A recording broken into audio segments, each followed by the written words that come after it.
My name is Dr. Anthony Levatino. I'm a practicing obstetrician gynecologist and I've performed over 1,200 abortions. Today I'm going to describe a first trimester surgical abortion called suction D&C, dilatation and curettage.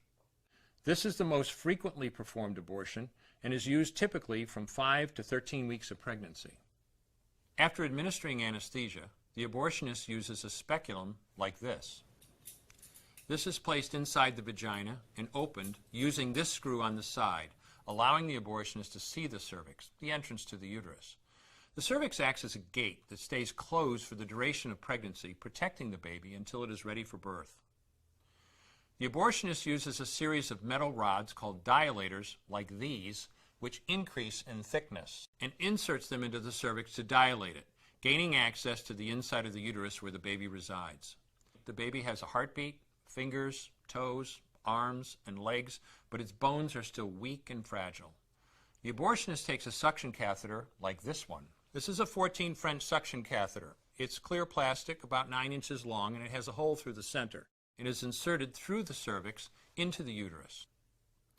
The suction machine is then turned on with a force 10 to 20 times more powerful than your household vacuum cleaner.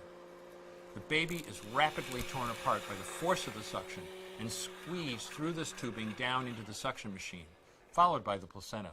Though the uterus is mostly emptied at this point, one of the risks of a suction D&C is incomplete abortion, essentially pieces of the baby or placenta left behind.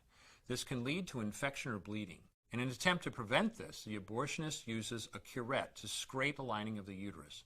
A curette is basically a long-handled curved blade. Once the uterus is empty, the speculum is removed and the abortion is complete.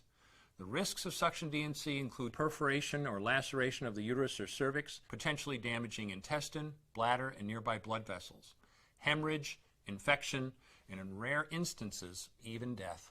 Future pregnancies are also at a greater risk for loss or premature delivery due to abortion-related trauma and injury to the cervix. As I mentioned at the beginning, I'm Dr. Anthony Levatino, and in the early part of my career as an OBGYN, I performed over 1,200 abortions.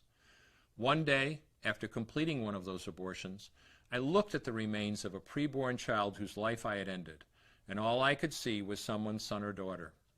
I came to realize that killing a baby at any stage of pregnancy for any reason is wrong. I want you to know today, no matter where you're at or what you've done, you can change. Make a decision today to protect the preborn. Thank you for your time. I will no longer do any more abortions. When you finally figure out that killing a baby that big for money is wrong, that it doesn't take you too long to figure out it doesn't matter if the baby is this big or this big or this big or maybe even this big, it's all the same. And I haven't done any since then and I never will.